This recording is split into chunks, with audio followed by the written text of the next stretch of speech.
Hello, कैसे हैं आप लोग?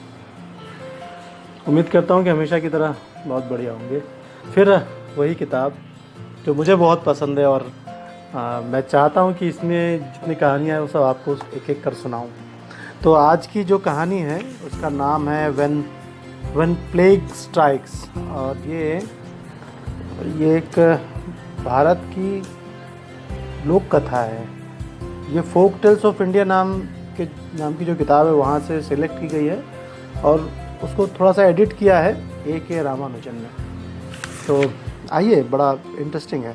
अभी जो माहौल है पूरे विश्व में उससे जुड़ती हुई कोई बात है ना। व्हेन प्लेग स्ट्राइक्स, एक्चुअली ये उस समय की बात है जब एशिया में प्लेग ने बहुत महामारी फैलाई थी, और एशिया के बहुत सारे देश उससे जूझ रहे थे। तो उस समय लोगों में हाहाकार मचा था, लोग लगातार मर रहे थे और कुछ सूझ नहीं रहा था कि कैसे बचे। ना कोई दवा थी ना कुछ था, बस अपने अपने तरीके के लोग उपाय आजमा रहे थे। तो किसी ने राजा को सलाह दी कि आप भगवान शिव की आराधना करिए, तो वही अब आपके सारे संकट दूर करेंगे। तो बस उस समय तो स्थितियाँ ऐसी थी कि जो कोई सलाह दे देता लोग मानने लगते थे। तो लोगों ने बड़े मन से, बड़ी आत्मीयता से भगवान शंकर की आराधना शुरू की, और बहुत मन से की। और चूँकि वो बहुत परेशानी में थे और बहुत दुखी थे, शिव भगवान साक्षात प्रकट हुए और उन्होंने कहा कि बताइए क्या समस्या है, मैं कैसे आपके दुख दूर कर सकता हूँ।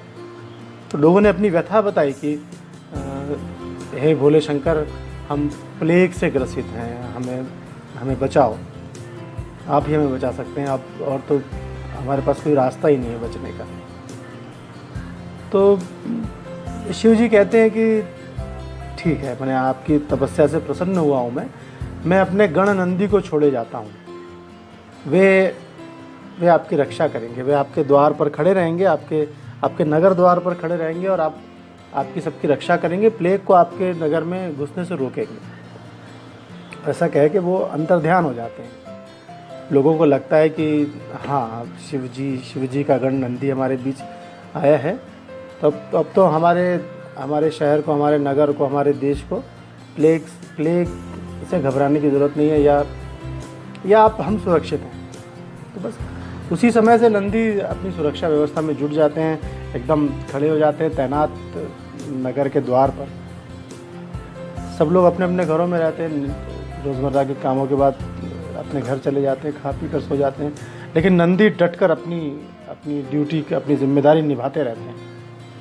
अचानक से प्लेग आता है वहाँ पर, और वो प्लेग एक मानव शरीर का रूप लेके आता है, बड़े खूंखार मानव शरीर का रूप लेके आता है, और बहुत फोर्सफुली उस नगर में घुसने की कोशिश करता है।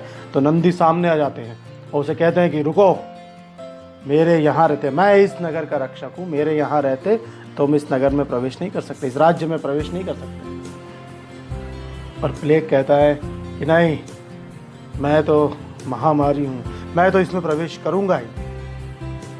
तो बहुत एकदम कश्मकश चलती है खूब, कभी नंदी भारी पड़ते हैं तो कभी प्लेग भारी पड़ता है। तो फिर जब कोई परिणाम नहीं होता है तो दोनों सोचते हैं कि समझौता किया जाए, तो नंदी की भी बात रह जाए और प्लेग की भी बात रह जाए। तो नंदी कहते हैं ठीक है प्लेग, मैं तुम्हें इस राज्य में घुसने की अनुमति देता हूँ, लेकिन एक शर्त है, और वो शर्त ये है कि तुम सिर्फ किसी एक व्यक्ति को प्रभावित करोगे, मतलब सिर्फ एक व्यक्ति को संक्रमण करोगे इसका।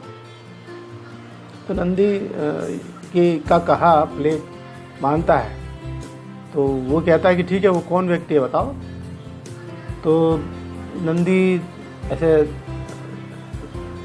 राज्य का सर्वे करते हैं, तो उनको एक व्यक्ति मिलता है जो बड़ा कृश का ऐसा रहता है, उससे खूब सारी बीमारियों ने घेरा रहता है पहले से, और उसके ऊपर खूब कर्जा भी हो जाता है, और वो बस मरणासन्न स्थिति में ही होता है।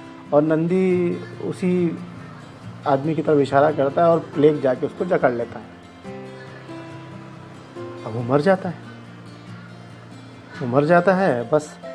लेकिन जैसे ही वो मरता है, उस इलाके से बहुत सारे लोगों के एक साथ रोने की आवाज़ आती है। पता किया जाता है, नंदी बड़े परेशान होकर पता करते हैं तो उन्हें खबर मिलती है कि गांव में और 99 लोगों की मृत्यु प्लेग से हो गई। नंदी बड़े गुस्से में आ जाते हैं, जाकर उस प्लेग को गर्दन से पकड़ते हैं और उसे कहते हैं कि तुमने अपना प्रॉमिस तोड़ा है, तुमने जो मुझसे वादा किया था वो तोड़ा है। तुमको तो सिर्फ एक व्यक्ति का जीवन लेने के लिए कहा गया था, तुमने और 99 लोगों को मार डाला। तो प्लेग कहता है कि नहीं, मैं तो एक ही व्यक्ति को मारने गया था और जिस व्यक्ति की ओर आपने इंगित किया था मैं उसे ही मारने गया था, लेकिन जब व्यक्ति मर रहा था तो मेरे डर के मारे और 99 लोग भी मर गए।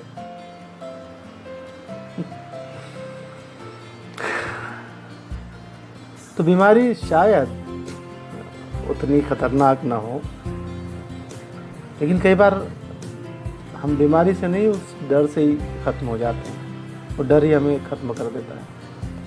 तो ये वो घड़ी है जब बीमारी का हमें डटकर मुकाबला करना है, एक होकर मुकाबला करना है।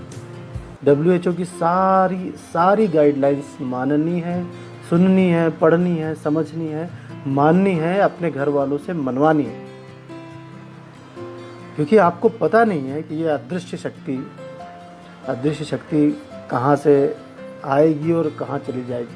आपको पता ही नहीं चलेगा कि किसी सतह को आपने छुआ है, उसे कोई संक्रमित व्यक्ति छूकर गया है या नहीं गया, आपको नहीं पता है। आपको अपने घर के बारे में पता है कि आपके घर कोई संक्रमित व्यक्ति नहीं आया। इसलिए बहुत बहुत बहुत ज़्यादा ज़रूरी है कि सोशल डिस्टेंसिंग रखें, भीड़ से दूरी बनाए रखें, अपने घर में रहें, स्वस्थ रहें, सुरक्षित रहें। बहुत ज़्यादा बाहर निकलने की ज़रूरत नहीं है। हम जिस देश के निवासी हैं उस देश में यदि हमको कोरोना नामक बीमारी से बचना है तो हमें घरों में ही रहना होगा।